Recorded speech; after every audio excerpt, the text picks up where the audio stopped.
어르신? 이걸로 따뜻한 국밥이라도 한 그릇 사서 드셔요. 자신의 전 재산인 30푼을 노인의 손에 쥐어주는 순간 연화의 손에는 아무것도 남지 않았습니다. 하루 종일 언손을 호호 불며 바느질 품을 팔고 받은 품삯은 고작 엽전 30푼인데 이걸 노인에게 전부 줘버린 것입니다. 며칠 뒤 좁은 골목에 으리으리한 가마들이 들어섰습니다. 가마에서 내린 이는 그날의 노인, 바로 조선 상권을 쥐고 흔드는 백운상단 대방 윤만겸이었습니다.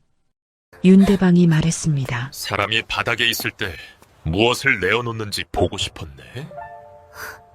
그는 엽전 대신 묵직한 은자 꾸러미를 내놓으며 연화의 운명을 바꿨습니다. 사연 시작 전 구독, 좋아요 부탁드립니다. 혹시 영상 어디서 보고 계신지 댓글 달아주시면 반갑게 인사드리겠습니다. 그럼 시작하겠습니다. 혼례를 올린 지 사흘째 되는 날, 연화는 처음으로 시댁의 진짜 모습을 보게 됩니다. 윤만겸 대방의 주선으로 가난한 선비 강도윤과 혼례를 올렸을 때만 해도 연화는 그저 검소한 양반가의 며느리가 된 줄로만 알았습니다. 신랑댁이 한양 성안 북촌에 자리한 기와집이라는 것도 대문 안으로 들어서니 사랑채와 안채가 따로 있다는 것도 놀라웠지만 그보다 더 큰 충격이 기다리고 있었죠. 혼례 이튿날 아침 문안 인사를 드리러 안채로 향하던 연화의 발걸음이 멈췄습니다. 마당 한쪽에 놓인 간판에는 백운상단 본점이라는 글씨가 선명했습니다. 조선 팔도를 주름잡는 그 백운상단이 바로 시댁이었던 겁니다. 연화는 순간 어지러움을 느꼈습니다. 자신이 엽전 30푼을 건넸던 그 노인이 단순한 시험이 아니라 며느리감을 찾던 대상단 주인의 시험이었다는 사실이 뒤늦게 실감났으니까요. 안채 대청마루에는 시어머니 최씨 부인이 앉아 있었습니다. 비단 저고리에 비취색 댕기를 늘어뜨린 모습이 범상치 않았죠. 연화가 무릎을 꿇고 절을 올리자 최씨 부인의 차갑고 날카로운 시선이 연화의 낡은 치마폭을 훑쳤습니다. 최씨 부인이 말했습니다. 일어나 보거라. 고개를 든 연화의 얼굴을 찬찬히 살피던 최씨 부인의 입꼬리가 비웃음처럼 올라갔습니다. 최씨 부인은 또 말했습니다. 고아에다가 근본도 없는 것이 감히 우리 집 안에 들어와? 바깥 양반이 무슨 생각으로 널 들였는지 모르겠지만 내 눈엔 내가 영 마음에 들지 않는구나. 목소리는 낮았지만 모진 말들이 바늘처럼 연화의 가슴을 찔렀습니다. 연화는 고개를 숙인 채 대답했습니다. 어머님, 부족한 며느리지만 열심히 배우겠습니다. 하지만 최씨 부인은 코웃음을 쳤을 뿐 아무 대꾸도 하지 않았습니다. 그날부터 연화의 하루는 새벽 닭 울음소리와 함께 시작됐습니다. 동이 트기 전 일어나 우물에서 물을 길어와야 했고 부엌에 불을 지펴 아침 진지를 준비해야 했습니다. 시부모님 방 앞에 새수물과 양치물을 떠다 놓고 아침상을 받들어 대청마루까지 날라야 했죠. 식사가 끝나면 설거지를 하고 마당을 쓸고 빨랫감을 챙겨 다듬이질을 했습니다. 하지만 아무리 애를 써도 돌아오는 건 핀잔뿐이었습니다. 밥이 조금만 질어도 최씨 부인은 상을 밀쳐냈고 빨래가 조금만 뻣뻣해도 이것도 못하냐며 다시 하라고 했습니다. 마루를 닦다가 조금이라도 물자국이 남으면 가난하게 자란 것들은 손 쓰는 법도 모른다며 혀를 찼죠. 연화의 손은 금세 부르트고 거칠어졌습니다. 밤이면 몰래 눈물을 훔쳤지만 다음 날 아침이면 또다시 웃는 얼굴로 문안 인사를 드렸습니다. 남편 도윤은 어머니와 아내 사이에서 어찌할 바를 몰랐습니다. 밤마다 연화의 손을 어루만지며 미안하다는 말만 되풀이했지만 정작 어머니 앞에서는 아무 말도 하지 못했죠. 도윤이 조심스럽게 말했습니다. 여보, 조금만 참아줘. 어머님도 시간이 지나면 마음을 여실 거야. 하지만 연아는 남편의 손을 꼭 잡으며 고개를 저었습니다. 연아가 대답했습니다. 여보, 괜찮아요. 이 정도야 견딜 수 있어요. 우리 아버지가 돌아가시기 전에 하신 말씀이 있어요. 남의 집 며느리로 들어가면 무엇보다 인내가 필요하다고요. 그렇게 한 달이 흘렀고 2달이 지났습니다. 그러던 어느 날 사건이 터졌습니다. 최 씨 부인의 옥놀이개가 사라진 겁니다. 호박색 옥에 금실로 매듭을 짠 그 놀이개는 최 씨 부인이 혼례 때 친정에서 받아온 것으로 무척이나 아끼던 물건이었습니다. 안채가 발칵 뒤집혔습니다. 최 씨 부인이 소리쳤습니다. 누가 내 놀이개를 가져갔어? 어제 분명 장롱에 넣어뒀는데. 하인들이 집안 구석구석을 뒤졌지만 놀이개는 나오지 않았습니다. 그러자 최 씨 부인의 의심 가득한 시선이 연아에게 향했습니다. 최 씨 부인이 차갑게 말했습니다. 가난하게 자란 것들은 손버릇이 나쁘다더니 과연 그 말이 맞는구나. 연아야, 내가 가져간 거지? 연아는 황당함에 입이 떡 벌어졌습니다. 연아가 급히 답했습니다. 어머님, 아닙니다. 저는 그런 적 없습니다. 하지만 최 씨 부인은 이미 마음을 굳힌 듯 했습니다. 최 씨 부인이 단호하게 말했습니다. 증거가 나올 때까지 넌 창고에 들어가 있거라. 도둑질한 며느리를 어찌 같은 지붕 아래 둘 수 있겠느냐. 억울함을 호소할 길도 없이 연아는 하인들의 손에 이끌려 광으로 향했습니다. 도윤이 급히 달려와 말했습니다. 어머니, 이건 아닙니다. 연아가 그럴 사람이 아닙니다. 그러자 최 씨 부인이 아들을 꾸짖었습니다. 너까지 전염편을 드는구나. 몇 달 살았다고 여편네한테 그렇게 홀렸느냐. 도윤은 어머니의 매서운 눈초리에 더 이상 말을 잇지 못했습니다. 창고 안은 어둡고 차가웠습니다. 좁은 창문으로 새어 들어오는 빛 한 줄기만이 유일한 위안이었죠. 연아는 차가운 흙바닥에 주저앉아 무릎을 끌어안았습니다. 눈물이 뺨을 타고 흘러내렸지만 소리내어 울지는 않았습니다.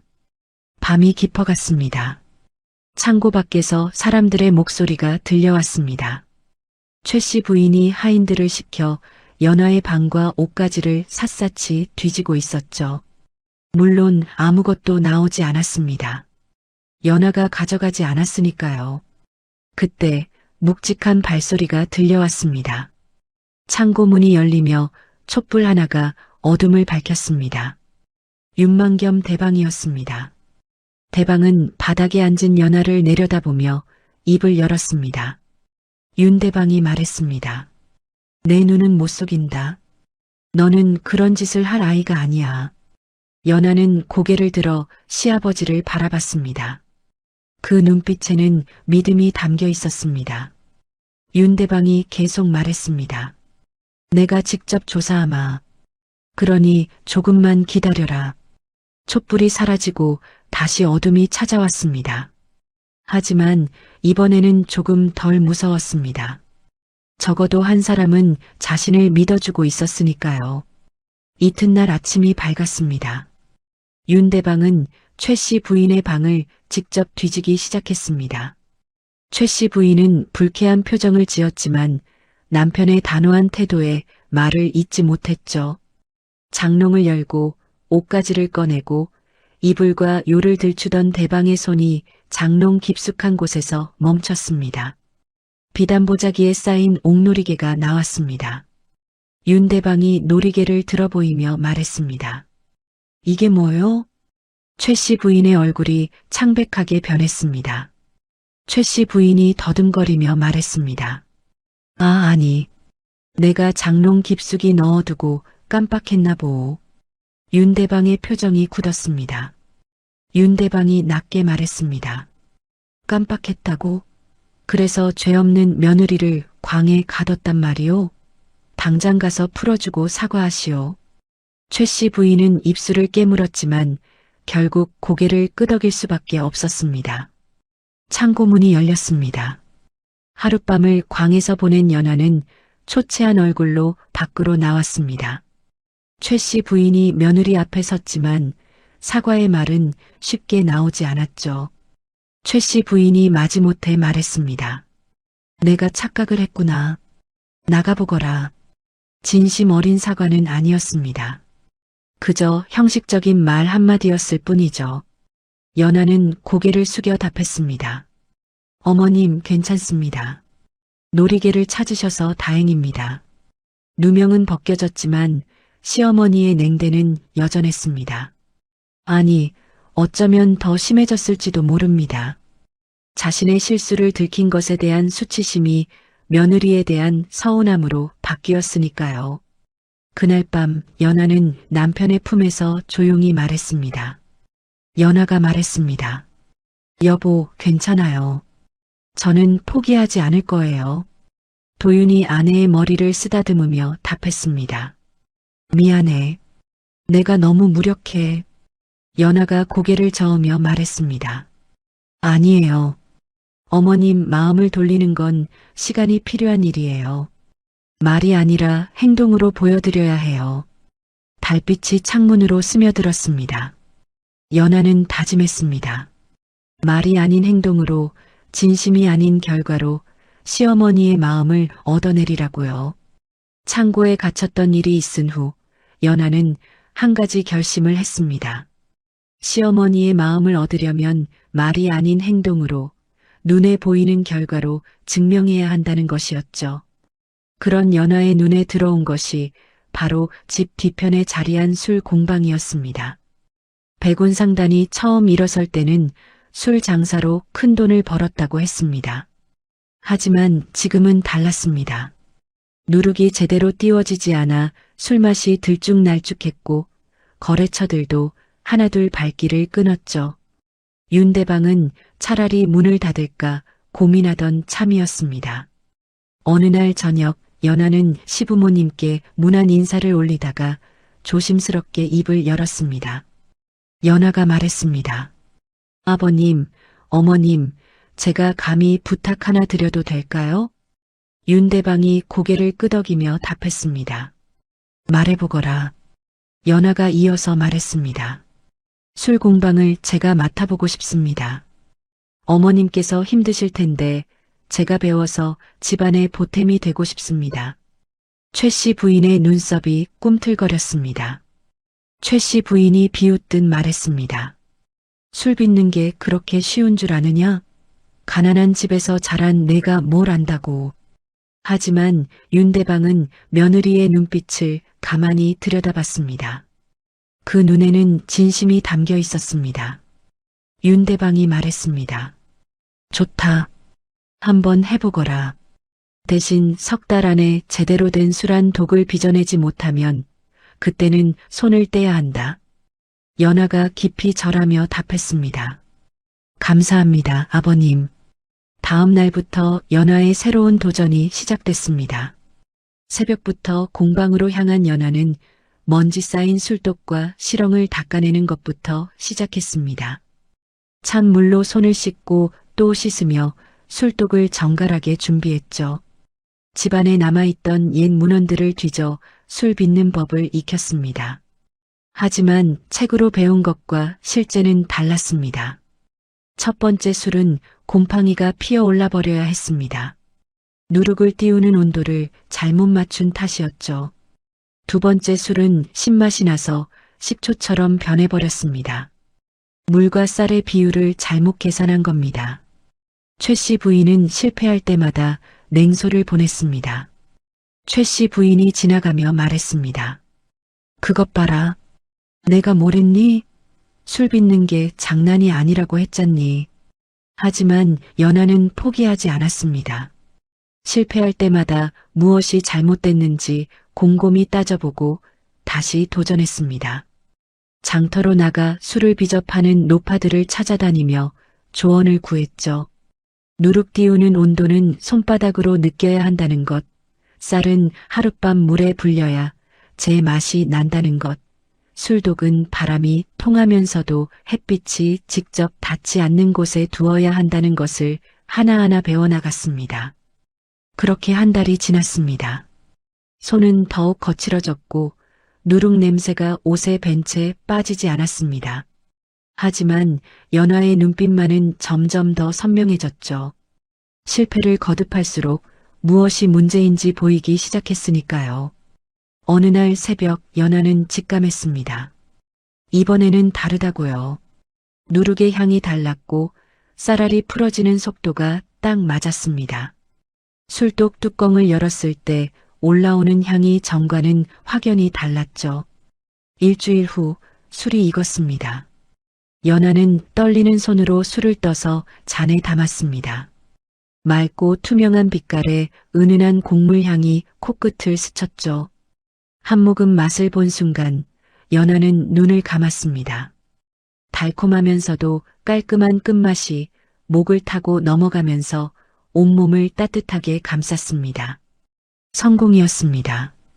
연화는 조심스럽게 술을 담아 시부모님께 올렸습니다. 저녁 식사 후 윤대방이 술잔을 들어 향을 맡았습니다.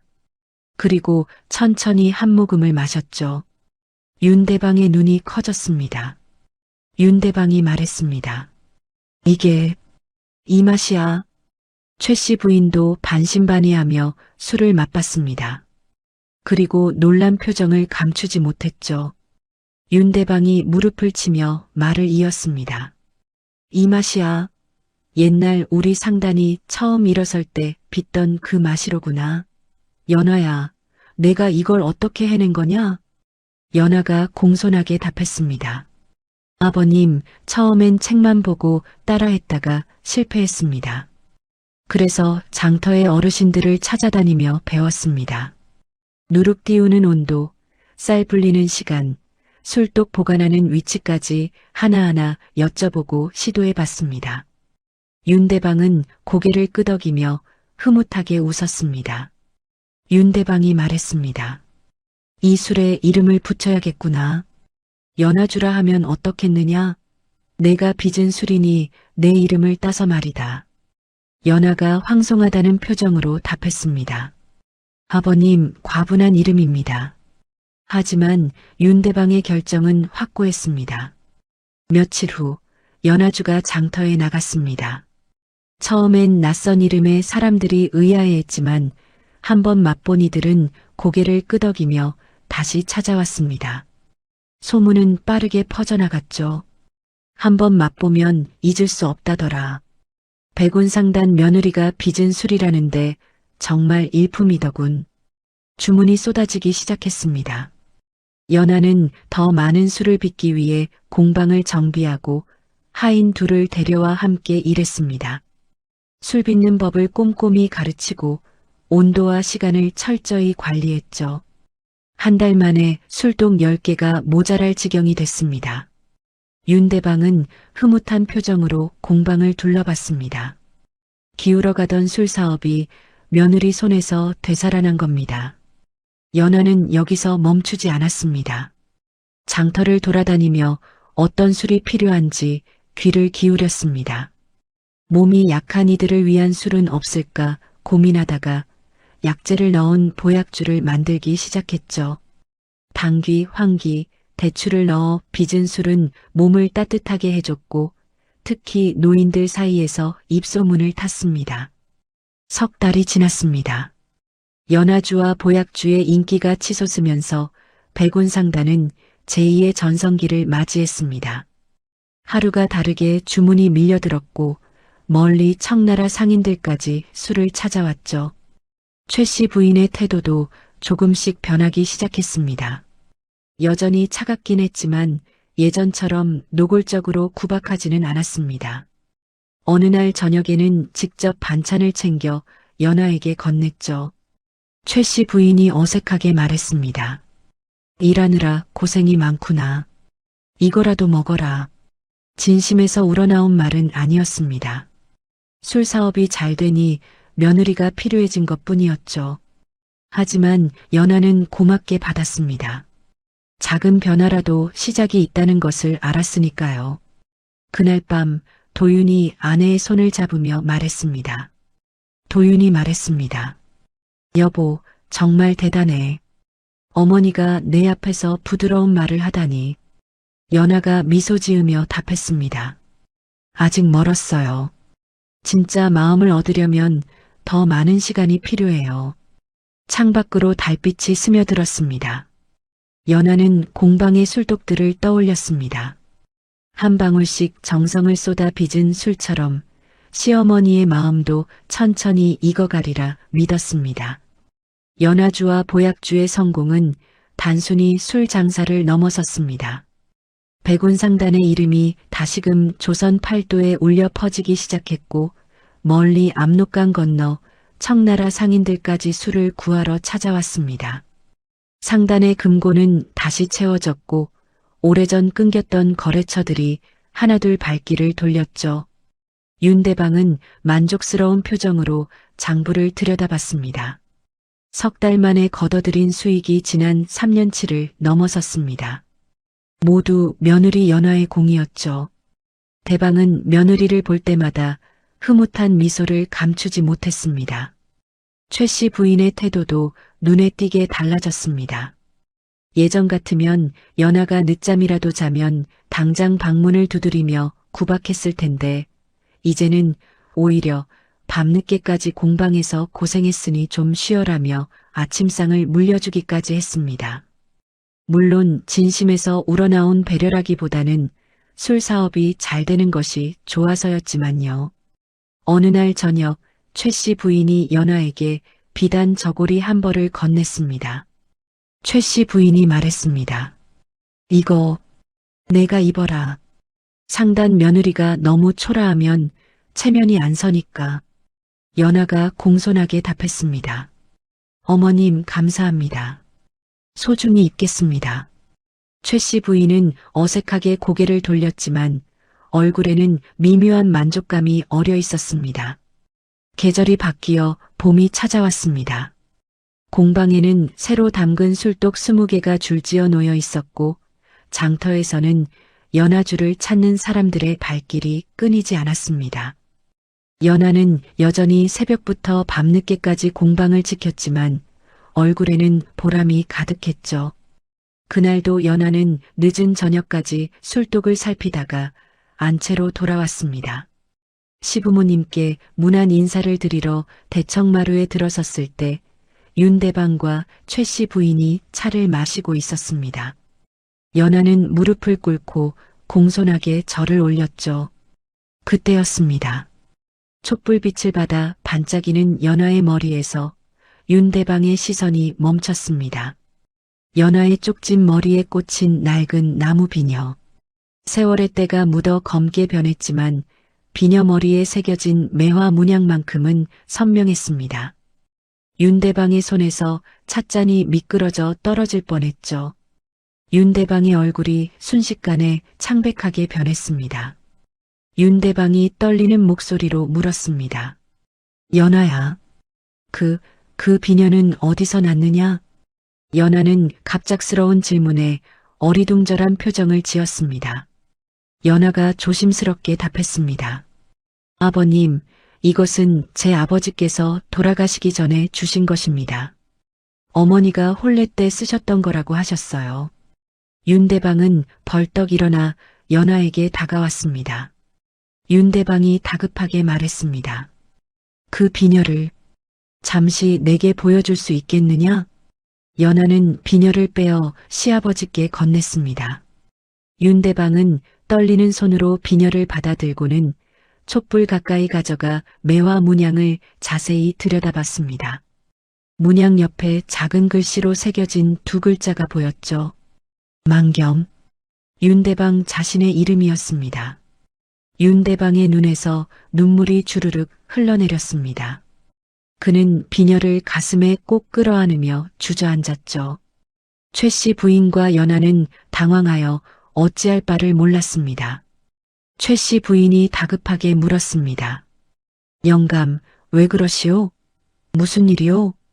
윤대방은 한참을 말없이 흐느끼다가 천천히 입을 열었습니다. 윤대방이 떨리는 목소리로 말했습니다. 이 비녀는 30년 전 내가 목숨을 빚진 은인에게 준 것이요. 그리고 윤대방은 30년 전의 그날을 떠올렸습니다. 홍경래의 난이 한창이던 때였습니다. 평안도에서 장사를 하던 젊은 날의 윤만겸은 반란군에게 포위당해 죽을 위기에 처했었죠. 상단의 곡식을 빼앗으려던 반란군 앞에서 윤만겸은 필사적으로 저항했습니다. 그때 한 사내가 나타났습니다. 30 남짓한 나이의 그 사내는 윤만겸을 등 뒤로 감추고 반란군의 칼을 온몸으로 막아냈습니다. 화살이 날아왔고 사내의 어깨와 다리에 박혔지만 사내는 끝까지 윤만겸을 놓지 않았죠. 관군이 도착했을 때 사내는 이미 피를 너무 많이 흘린 뒤였습니다. 윤만겸이 울부짖으며 물었던 기억이 났습니다. 어르신, 왜 나 같은 사람을 위해 목숨을 거셨소이까? 사내가 희미하게 웃으며 답했습니다. 그저 도울 수 있을 때 돕는 게 사람의 도리 아니겠소. 부탁이 하나 있소. 내게는 어린 딸이 하나 있소. 제 이름은 서진목이요. 만약 훗날 그 아이를 만나거든 아비가 비겁하게 살지 않았다고 전해주시오. 사내는 그렇게 숨을 거뒀습니다. 윤만겸은 사내의 시신을 수습하고 장례를 치러준 뒤 자신이 아끼던 나무 비녀를 사내의 품에 넣어주었습니다. 비녀에는 자신의 이름을 새겨 넣었죠. 언젠가 은혜를 갚을 날이 오리라 믿으면서요. 하지만 30년이 흘렀고 윤만겸은 그 딸을 찾지 못했습니다. 그런데 지금 그 비녀가 며느리의 머리에 꽂혀 있었습니다. 윤대방이 연하를 바라보며 떨리는 목소리로 물었습니다. 연하야, 내 아버지 성함이 혹시 서진목이시냐? 연하가 놀란 표정으로 답했습니다. 네, 아버님. 맞습니다. 그런데 어떻게? 윤대방은 더 이상 참지 못하고 연하를 껴안으며 통곡했습니다. 윤대방이 울먹이며 말했습니다. 내가 그분의 딸이었구나. 내가 30년을 찾아 헤맸던 은인의 딸이. 연하도 시아버지의 품에서 눈물을 흘렸습니다. 아버지가 돌아가시기 전에 했던 말이 떠올랐죠. 연하야, 아비는 떳떳하게 살다 간다. 누군가를 구하고 가는 길이니 부끄럽지 않구나. 최 씨 부인도 눈물을 훔쳤습니다. 그제야 며느리가 왜 그토록 선하고 꿋꿋한지 알 것 같았습니다. 목숨을 내던져 남을 구한 아버지의 피가 흐르고 있었던 거죠. 그날 밤 윤대방은 온 집안 식구들을 모았습니다. 윤대방이 엄숙하게 선언했습니다. 오늘부터 연하는 내 친딸이나 다름없다. 누구든 연하를 함부로 대하는 자는 이 집에서 나가야 할 것이다. 아무도 감히 반대하지 못했습니다. 도윤은 아내의 손을 꼭 잡았고 최 씨 부인은 고개를 숙인 채 눈물을 닦았습니다. 하인들도 모두 연하를 향해 깊이 절을 올렸죠. 연하의 입지는 그날 밤 이후로 완전히 달라졌습니다. 더 이상 가난한 집 출신의 며느리가 아니었습니다. 백운상단 대방의 생명의 은인, 그 딸이자 진정한 가족의 일원이 된 것이었죠. 창밖으로 봄바람이 불어왔습니다. 연하는 낡은 비녀를 손에 쥐고 하늘을 올려다봤습니다. 아버지가 어디선가 미소 짓고 계실 것만 같았습니다. 비녀의 비밀이 밝혀진 후 집안에는 평화가 찾아왔습니다. 최 씨 부인은 더 이상 연하를 구박하지 않았고 오히려 먼저 말을 건네며 살뜰히 챙겼습니다. 윤대방은 연하를 볼 때마다 눈시울을 붉혔고 도윤은 아내를 더욱 소중히 대했죠. 술 사업은 날로 번창했고 백운상단의 이름은 조선 팔도를 넘어 청나라까지 알려졌습니다.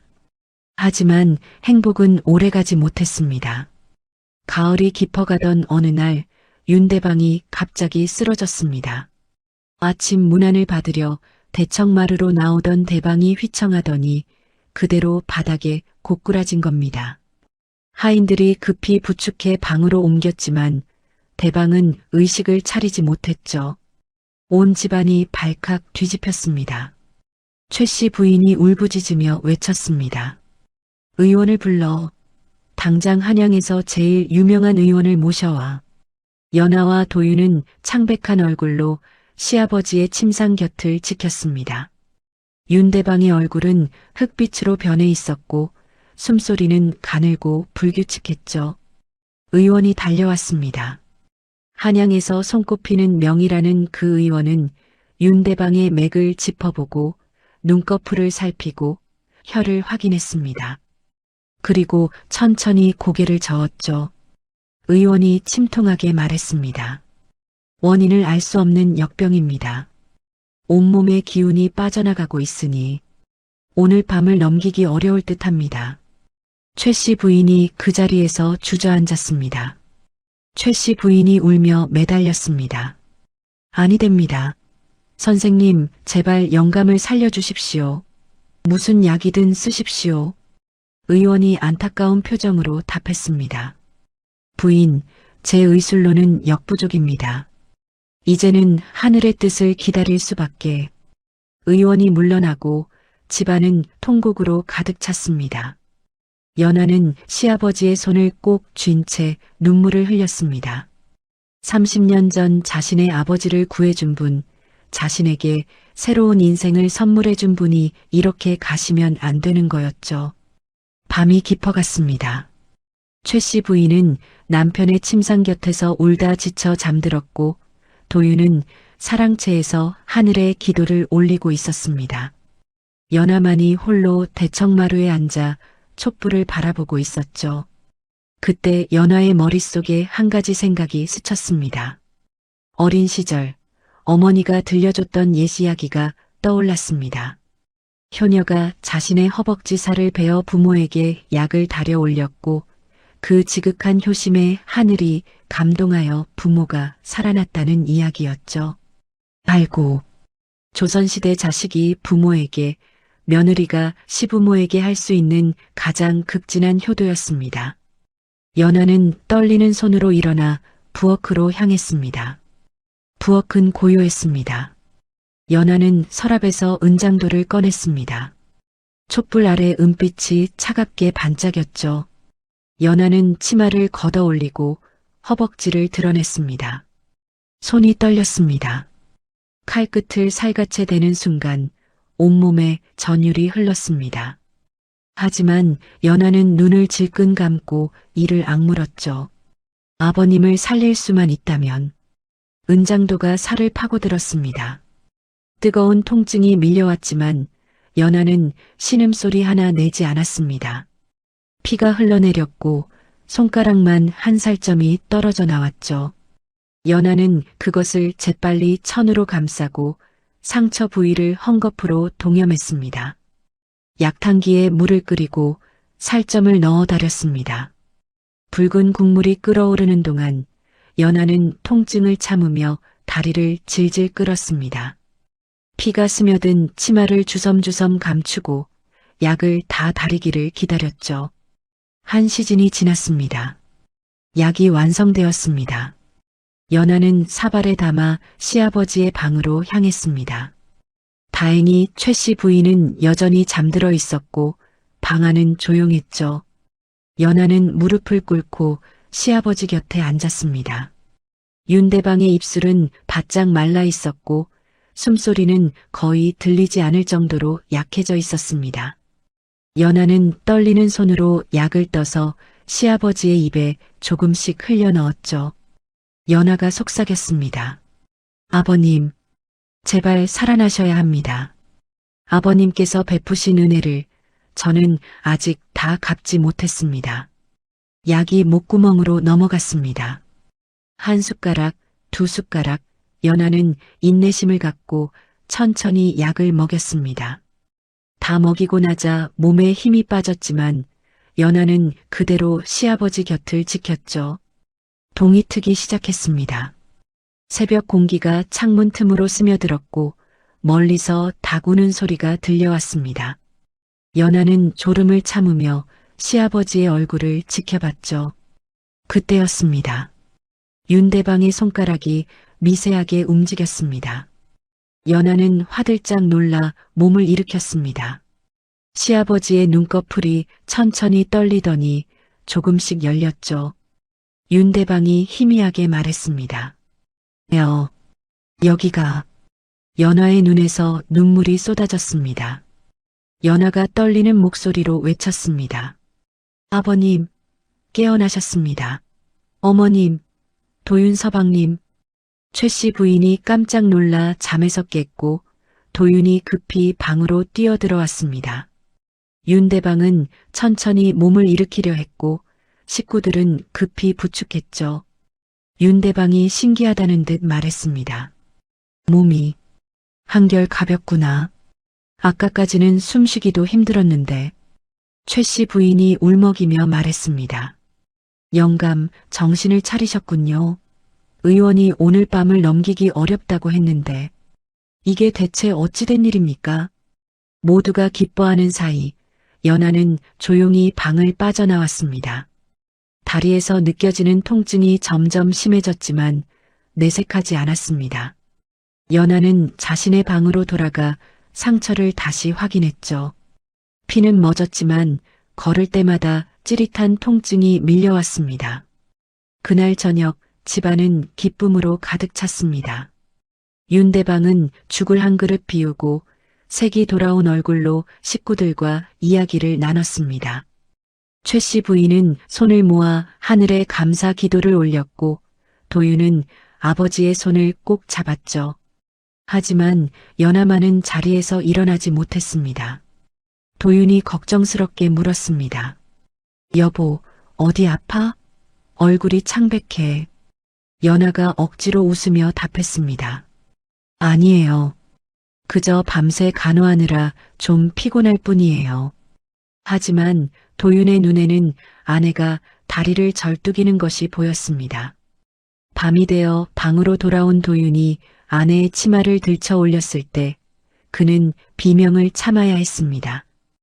허벅지에 선명하게 패인 상처와 피로 얼룩진 헝겊이 보였으니까요. 도윤이 떨리는 목소리로 물었습니다. 여보, 이게 대체... 연하는 고개를 돌린 채 조용히 말했습니다. 연하가 답했습니다. 여보, 아무 말 마세요. 이건 며느리로서 당연한 일이었어요. 도윤은 그 자리에서 무너져 내렸습니다. 아내가 자신의 살을 베어 아버지를 살렸다는 사실을 깨달은 순간이었죠. 도윤은 그날 밤 한숨도 자지 못했습니다. 아내의 허벅지에 선명하게 패인 상처를 본 순간부터 가슴 한쪽이 무너져 내리는 것 같았습니다. 연하는 곧 잠들었지만 도윤은 아내의 잠든 얼굴을 바라보며 눈물만 흘렸죠. 자신의 살을 베어 아버지를 살린 아내 앞에서 도윤은 한없이 작아졌습니다. 새벽이 밝아왔습니다. 도윤은 아내를 깨우지 않고 조용히 방을 나왔습니다. 부모님께 이 사실을 말씀드려야 했으니까요. 대청마루로 향하는 도윤의 발걸음은 무거웠지만 멈출 수 없었습니다. 윤대방과 최 씨 부인은 아침 진지를 드시고 계셨습니다. 어제와는 달리 대방의 얼굴에는 생기가 돌았고 죽 한 그릇을 다 비울 정도로 기력이 회복되어 있었죠. 최 씨 부인도 남편이 살아난 것에 기뻐하며 이것저것 챙기고 있었습니다. 도윤이 대청마루에 무릎을 꿇었습니다. 윤대방이 의아하다는 표정으로 물었습니다. 무슨 일이냐? 아침부터 그렇게 굳은 얼굴을 하고. 도윤이 떨리는 목소리로 답했습니다. 아버님, 어머님, 말씀드릴 것이 있습니다. 아버님께서 어제 기적처럼 깨어나신 이유를 이제야 알았습니다. 최 씨 부인이 고개를 갸우뚱했습니다. 최 씨 부인이 물었습니다. 그게 무슨 소리냐? 하늘이 도우신 게 아니고. 도윤이 고개를 숙이며 말했습니다. 연하가 자신의 허벅지 살을 베어 아버님께 약을 다려 올렸습니다. 알고를 했습니다. 순간 대청마루가 고요해졌습니다. 윤대방의 손에서 숟가락이 떨어졌고 최 씨 부인은 입을 막은 채 굳어버렸습니다. 둘 다 믿을 수 없다는 표정이었죠. 윤대방이 다급하게 물었습니다. 지금 무슨 소리를 하는 게냐? 할고를 했다고? 도윤이 눈물을 흘리며 답했습니다. 어젯밤 제가 직접 상처를 받습니다. 허벅지에 손가락만 한 살점이 패여 있었습니다. 최 씨 부인이 비틀거리며 뒤로 물러났습니다. 최 씨 부인이 울먹이며 말했습니다. 아니, 어떻게 자기 살을. 윤대방은 벌떡 일어나 연하의 방으로 향했습니다. 최 씨 부인과 도윤이 급히 뒤따랐죠. 방문을 열자 연하는 이제 막 잠에서 깨어 몸을 일으키려는 참이었습니다. 윤대방이 며느리 앞에 무릎을 꿇었습니다.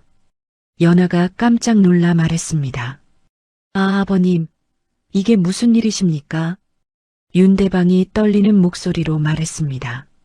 연하야, 내가 나를 위해 자기 살을 베었다는 게 사실이냐? 연하는 아무 대꾸도 하지 못했습니다. 침묵이 곧 대답이었습니다.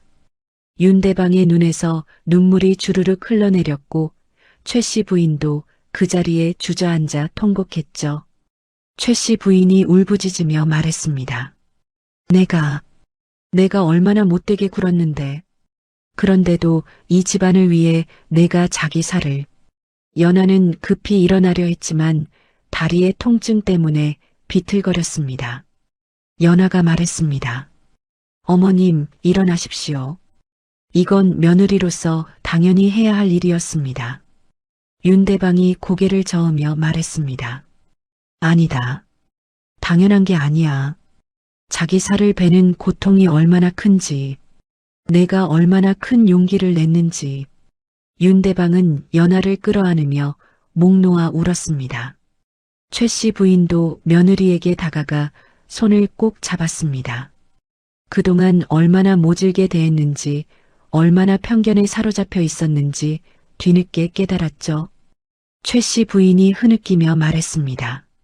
연하야, 미안하구나. 정말 미안하다. 나는 내가 가난한 집 출신이라고 무시하고 구박하고 그런 나를 위해 내가. 연하가 시어머니의 손을 어루만지며 답했습니다. 연하가 말했습니다. 어머님, 이제는 다 지나간 일입니다. 저는 이 집 며느리가 된 것을 한 번도 후회한 적 없습니다. 그날 온 집안은 눈물바다가 되었습니다. 하인들도 연하의 희생을 듣고 몰래 눈물을 흘렸고 술 공방의 일꾼들도 주인 며느리의 효심에 감탄했죠. 연하의 이야기는 곧 동네로, 장터로, 한양 성안 곳곳으로 퍼져나갔습니다. 며칠 후 관가에서 사람이 찾아왔습니다. 푸른 관복을 입은 관리가 윤대방 댁대문 앞에 섰고 집안 식구들이 모두 마당에 모였습니다. 관리는 두루마리를 펼쳐 읽기 시작했죠. 관리가 낭낭하게 읽었습니다. 임금의 명을 받들어 전하노라. 백운상단 며느리 서연아는 지극한 효심으로 자신의 살을 베어 시아버지를 구하였으니 이는 온 나라의 귀감이 될 만하도다. 이에 효녀 정려비를 하사하여 그 덕을 기리노라. 연하는 얼떨떨한 표정으로 절을 올렸습니다. 집안 식구들은 기쁨과 자랑스러움으로 가득 찼습니다. 나라에서 공식적으로 인정받은 효녀가 된 것이었죠. 며칠 뒤 집 앞에는 효녀 서연아 지려라고 새긴 정려비가 세워졌습니다. 하지만 연하에게 가장 큰 변화는 따로 있었습니다. 정려비가 세워진 날 저녁 최 씨 부인이 연하의 방으로 찾아왔습니다. 평소라면 며느리를 부르기만 했지 직접 방까지 찾아오는 일은 없었습니다. 연하는 황급히 자리를 정돈하고 시어머니를 맞이했죠. 최 씨 부인이 방 안으로 들어와 무릎을 꿇었습니다. 연하야. 연하가 깜짝 놀라 말했습니다. 연하가 급히 말했습니다. 어머님, 안 됩니다. 어찌 며느리 앞에 무릎을 꿇으십니까? 최 씨 부인이 고개를 저으며 말했습니다. 아니다. 내가 꼭 해야 할 일이야. 연아야, 내가 너를 얼마나 괴롭혔는지 다 알고 있다. 근본 없다고 무시하고 가난하다고 업신여기고 심지어 도둑으로 몰아. 최 씨 부인의 목소리가 떨렸습니다. 최 씨 부인이 계속 말했습니다. 그런데 넌 한 번도 원망하지 않았지.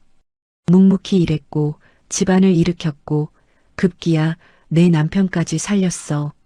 나는 정말 눈이 멀었었구나. 연아가 시어머니의 손을 잡으며 말했습니다.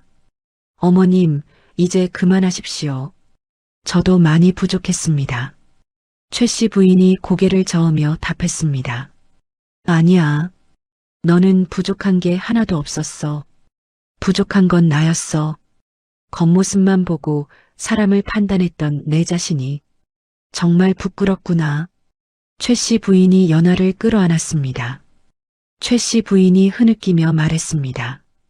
연아야, 이제부터 너는 며느리가 아니라 내 딸이다. 진짜 딸처럼 대할 거야. 아프면 아프다고 말하고 힘들면 힘들다고 말해. 알겠지? 연아도 눈물을 흘리며 시어머니의 품에 안겼습니다.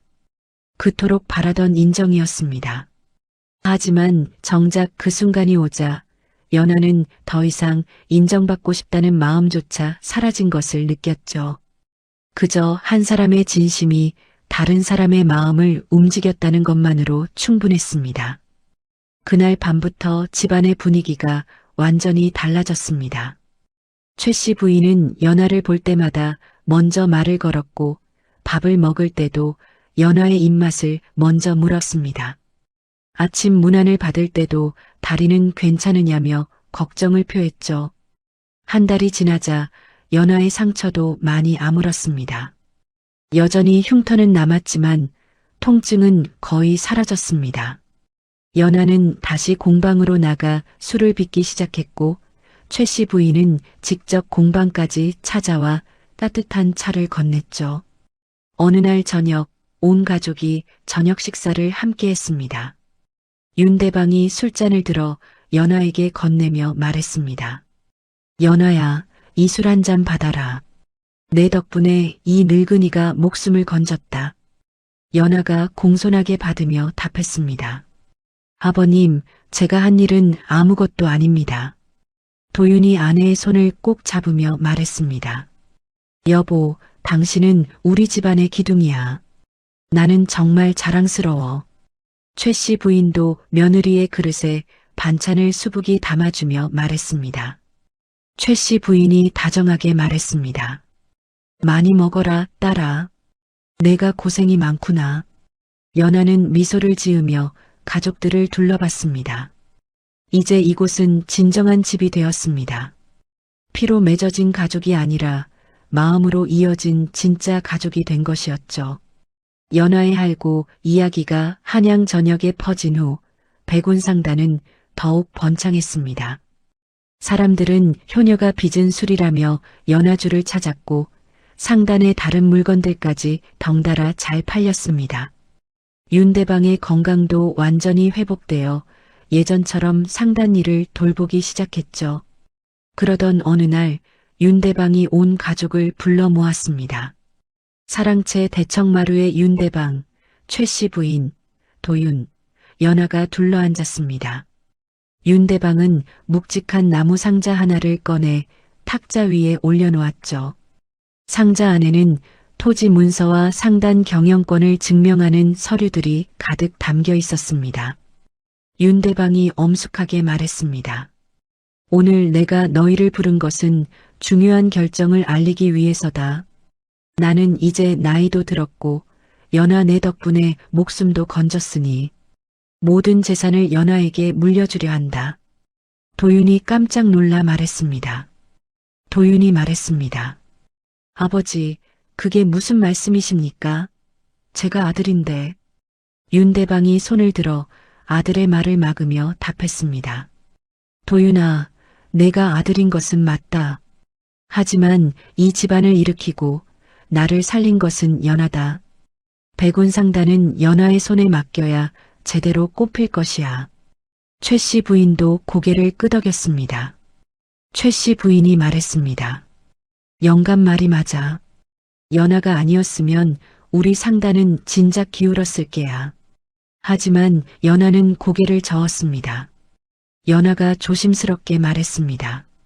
아버님, 과분한 말씀입니다. 저는 그저 며느리로서 당연한 일을 했을 뿐입니다. 윤대방이 단호하게 말했습니다. 아니다. 이건 내 결정이야. 너는 이 재산을 받을 자격이 충분하다. 연하는 잠시 침묵했습니다.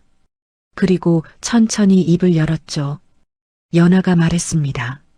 아버님, 제가 처음 이 집에 왔을 때를 기억하십니까? 저는 엽전 30푼밖에 없었습니다. 그 30푼을 낯선 노인에게 건넸을 때 제 손에 남은 것은 아무것도 없었습니다. 윤대방이 조용히 며느리의 말을 들었습니다. 연하가 이어서 말했습니다. 하지만 그 텅 빈 손이 오히려 자유로웠습니다. 아버님께서 베풀어 주신 이 재산은 저 혼자 가질 것이 아닙니다.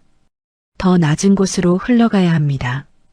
윤대방이 눈을 가늘게 뜨며 물었습니다. 그게 무슨 뜻이냐? 연하가 깊이 절을 올리며 답했습니다. 연하가 말했습니다. 아버님, 제게 허락해 주십시오. 이 재산으로 가난한 이들을 돕고 싶습니다.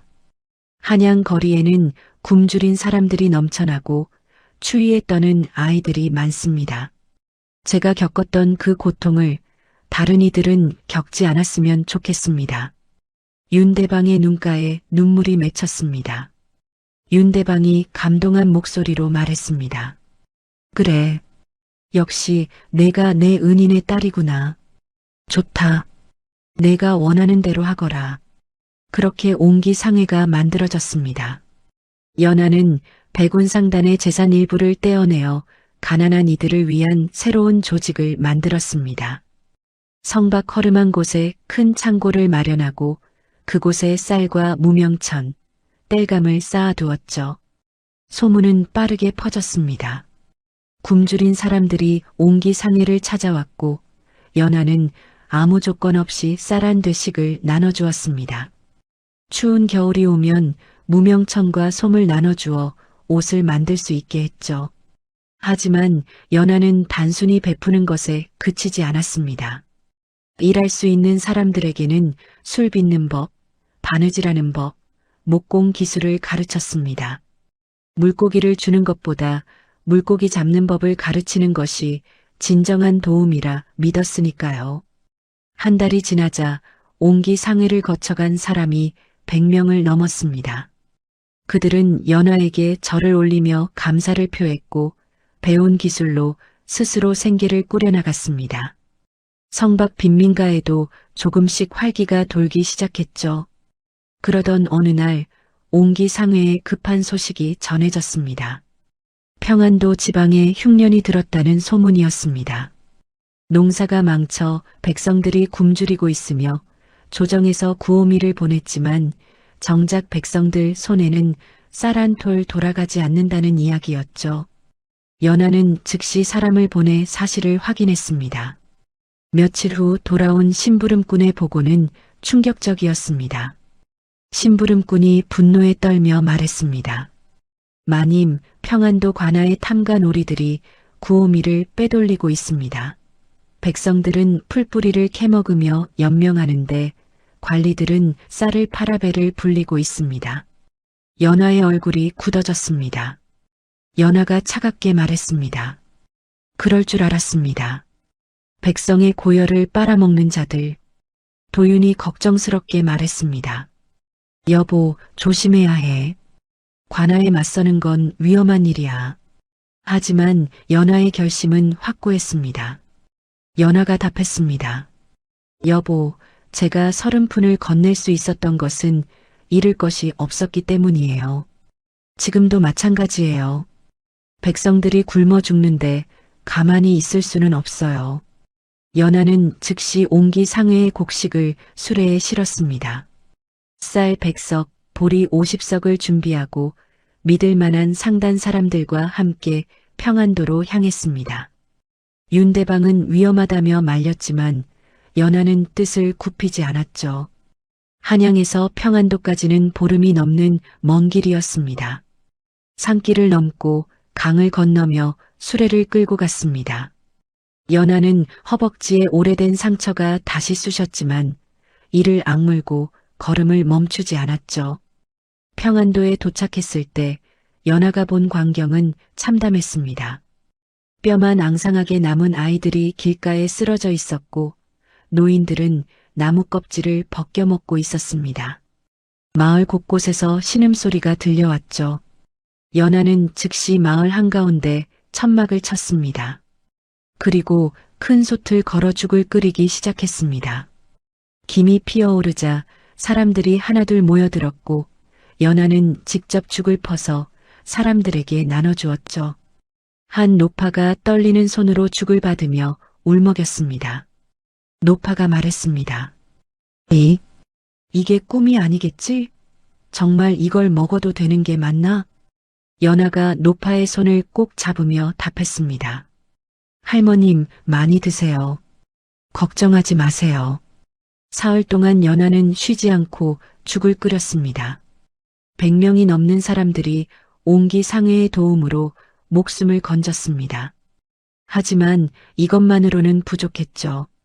근본적인 문제를 해결해야 했습니다. 연하는 평안도 관하로 향했습니다. 대문을 지키던 군졸이 막아섰지만 연하는 물러서지 않았습니다. 연하가 당당하게 말했습니다. 나는 한양 백운상단의 며느리 서연하여 사또를 만나러 왔소. 군졸이 비웃으며 말했습니다. 여자가 무슨 일로 사또를 만나려 하오? 물러가시오. 하지만 연하는 품에서 효녀 정려비 증서를 꺼내 보였습니다. 나라에서 내린 공식 문서였죠. 군졸은 당황하며 안으로 들어가 보고했고 잠시 후 연하를 안으로 안내했습니다. 관아 안에서 사또가 연하를 맞았습니다. 하지만 그의 눈빛은 불편함으로 가득했죠. 탐관오리라는 소문이 사실인 듯 했습니다. 사또가 불쾌하게 말했습니다. 무슨 일로 찾아왔소? 연하가 차분하게 답했습니다. 사또님, 조정에서 보낸 구호미가 백성들에게 돌아가지 않는다는 소문을 들었습니다. 사실입니까? 사또의 얼굴이 굳어졌습니다. 사또가 목소리를 높였습니다. 근거 없는 소문을 퍼뜨리는구려. 당장 물러가시오. 연하가 침착하게 말했습니다. 제가 직접 백성들을 만나봤습니다. 그들은 나무 껍질을 먹고 있었습니다. 구호미가 제대로 전달됐다면 그럴 리 없습니다. 사또가 위협하듯 말했습니다. 사또가 말했습니다. 여자 주제에 관아 일에 참견하는 게냐? 더 떠들면 곤장을 맞을 줄 알아라. 하지만 연하는 물러서지 않았습니다. 연하가 단호하게 말했습니다. 좋습니다. 그렇다면 제가 직접 임금님께 상소를 올리겠습니다. 연하는 한양으로 돌아와 즉시 상소문을 작성했습니다. 평안도의 참상과 탐관오리의 비리를 낱낱이 적었습니다. 그리고 백운상단의 영향력을 동원해 상소문을 궁궐에 전달했죠. 보름 후 조정에서 암행어사가 파견되었습니다. 철저한 조사 끝에 평안도 사또와 관리들의 비리가 드러났고 그들은 파직되어 곤장을 맞았습니다. 빼돌린 구호미는 모두 백성들에게 돌아갔죠. 평안도 백성들이 연하에게 절을 올렸습니다. 한 청년이 눈물을 흘리며 말했습니다. 백운상단 며느리께서 저희를 살리셨습니다. 은혜를 잊지 않겠습니다. 연하는 고개를 저으며 답했습니다. 연하가 말했습니다. 제가 한 일은 아무것도 아닙니다. 다만 30푼의 온기가 이곳까지 흘러온 것뿐입니다. 한양으로 돌아온 연하를 윤대방이 자랑스럽게 맞이했습니다. 윤대방이 흐뭇하게 말했습니다. 연하야, 내 작은 선행이 나라를 구하는 의가 되었구나. 세월은 강물처럼 흘렀습니다. 연아가 처음 윤대방 댁 대문을 들어선 지 어느덧 10년이 흘렀습니다. 한양의 계절은 10번 바뀌었고 그 사이 많은 것들이 변했죠. 하지만 변하지 않은 것도 있었습니다. 연아의 따뜻한 마음과 그 마음이 만들어낸 온기였습니다. 어느 봄날 아침 백운상단 대저택의 마당에 봄볕이 쏟아졌습니다. 백발이 성성한 윤대방이 대청마루에 앉아 손주들과 놀고 있었습니다. 이제 70을 넘긴 나이였지만 얼굴에는 생기가 가득했죠. 10살 난 손자 윤성과 8살 손녀 윤희가 할아버지 무릎에 매달려 제잘거렸습니다. 윤성이 할아버지에게 물었습니다. 할아버지, 어머니는 또 어디 가셨어요? 윤대방이 손자의 머리를 쓰다듬으며 답했습니다. 내 어머니는 옹기 상해일로 성 밖에 나가셨단다. 곧 돌아오실 거야. 최 씨 부인도 옆에 앉아 손주들을 바라보며 미소 지었습니다. 이제 60을 훌쩍 넘긴 최 씨 부인의 얼굴에는 세월의 주름이 깊게 패여 있었지만 그 주름 사이로 온화함이 묻어났습니다. 10년 전 며느리를 구박하던 그 모습은 온데간데 없었죠. 최 씨 부인이 손녀에게 말했습니다. 윤희야, 할머니가 떡 좀 가져올 테니 조금만 기다려라. 윤희가 환하게 웃으며 답했습니다. 네, 할머니. 그때 대문이 열리는 소리가 들렸습니다. 연아가 돌아온 것이었습니다. 39의 나이가 되었지만 연아의 얼굴에는 여전히 맑은 기운이 감돌았습니다. 약간 지친 듯 보였지만 입가에는 미소가 머물러 있었죠. 아이들이 달려가 어머니를 안았습니다. 윤성이 말했습니다. 어머니, 어디 다녀오셨어요? 연아가 아이들을 안으며 답했습니다. 성 밖에 새로 만든 옹기 상해지점을 둘러보고 왔단다. 거기서 많은 사람들이 기술을 배우고 있더구나. 연아는 아이들의 손을 잡고 대청마루로 올라갔습니다. 윤대방과 최 씨 부인에게 공손히 인사를 올렸죠. 10년이 지났지만 여전히 예의를 잃지 않았습니다. 윤대방이 흐뭇하게 말했습니다. 연아야, 고생이 많구나. 옹기 상해가 이제 전국에 몇 개나 되더냐? 연아가 답했습니다.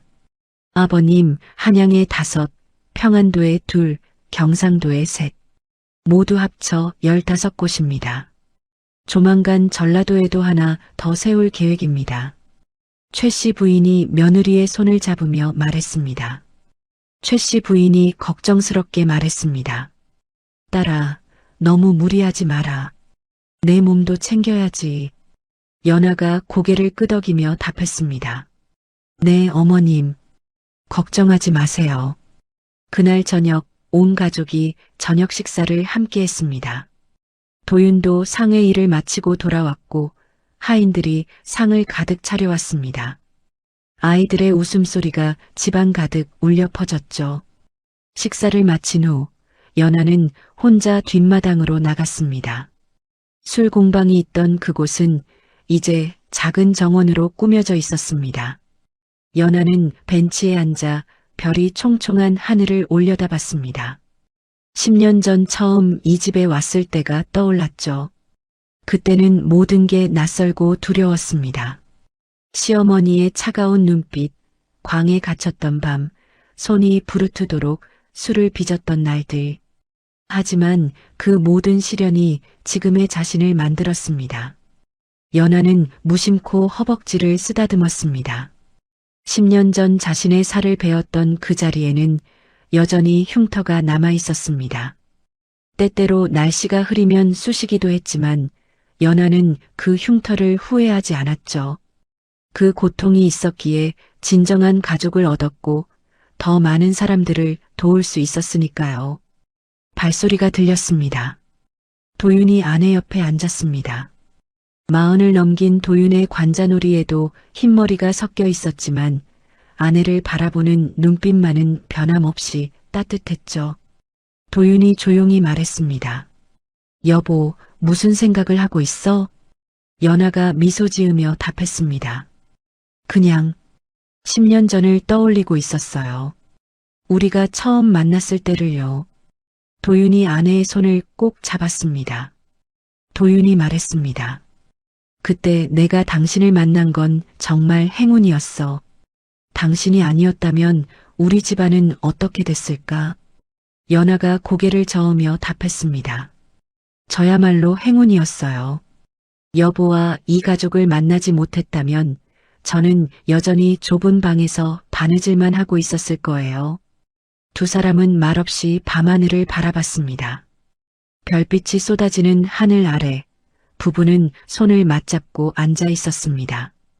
오랜 세월을 함께한 부부만이 나눌 수 있는 고요한 평화가 흘렀죠.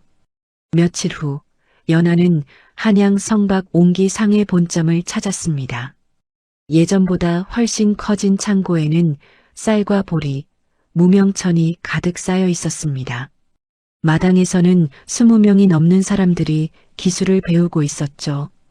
어떤 이는 목공 기술을, 어떤 이는 옷 만드는 법을, 어떤 이는 장사하는 법을 익히고 있었습니다. 한 중년 남자가 연아에게 다가와 깊이 절을 올렸습니다. 남자가 감사하는 목소리로 말했습니다. 마님, 제가 작년에 여기서 목공 기술을 배웠습니다.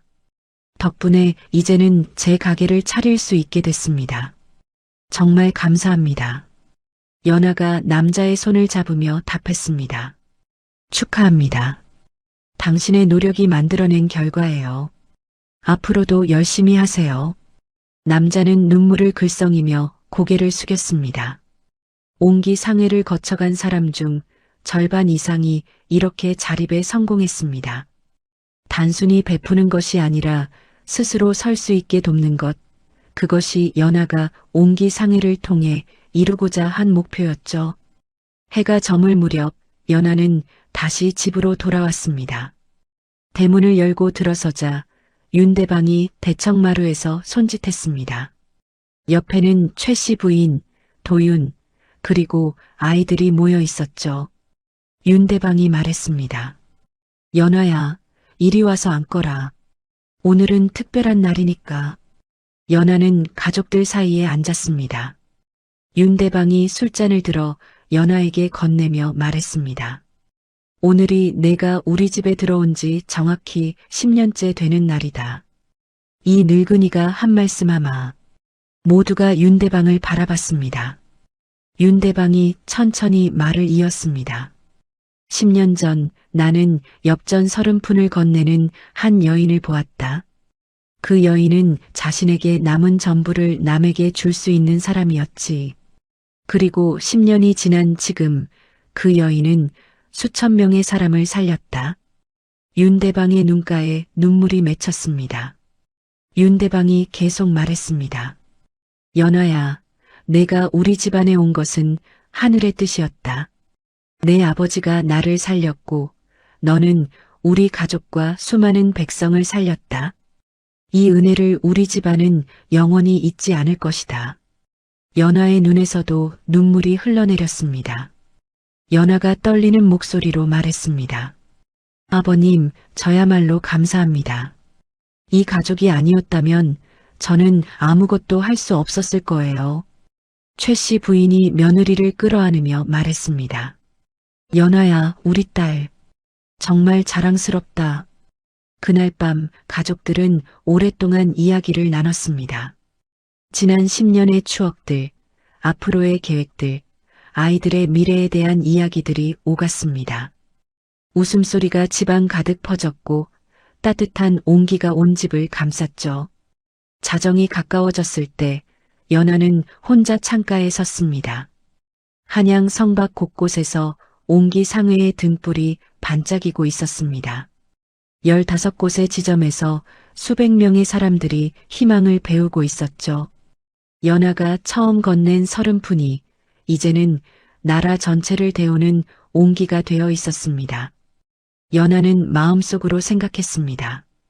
그 추운 겨울날 제가 건넨 것은 엽전 30푼이 아니었습니다. 얼어붙은 세상을 녹일 작은 불씨였습니다. 그 불씨는 지금도 타오르고 있습니다. 창밖으로 달빛이 쏟아졌습니다. 연아의 얼굴에 잔잔한 미소가 번졌습니다. 허벅지의 흉터가 잠시 욱신거렸지만 이제는 익숙한 통증이었죠. 그 통증조차 감사했습니다. 그것이 사랑의 증거였으니까요. 뒤에서 도윤이 아내를 껴안았습니다. 두 사람은 말없이 창밖을 바라봤습니다. 한양의 밤은 평화로웠고 수많은 집에서 밥 짓는 연기가 피어올랐습니다. 그 연기 하나하나에 누군가의 삶이 담겨 있었고 연아는 그 살들이 조금 더 따뜻해지길 바랐습니다. 마지막으로 연아는 속삭였습니다. 연아가 조용히 말했습니다. 우리네 인생도 서른풍 같은 작은 정이 모여 살아가는 것 아닐까요? 여보, 우리 계속 그렇게 살아요.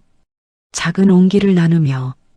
도윤이 아내를 더 꼭 안으며 답했습니다. 그래, 여보. 우리 그렇게 살자.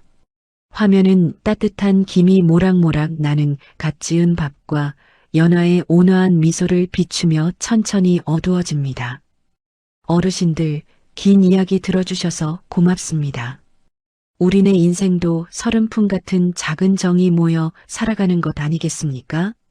오늘 하루 따뜻한 말 한마디 건네는 넉넉한 날 되시길 바랍니다. 이야기가 마음에 드셨다면 구독과 좋아요 한번 꾹 눌러주세요. 다음에도 구수한 이야기 보따리 들고 찾아오겠습니다. 늘 강건하십시오.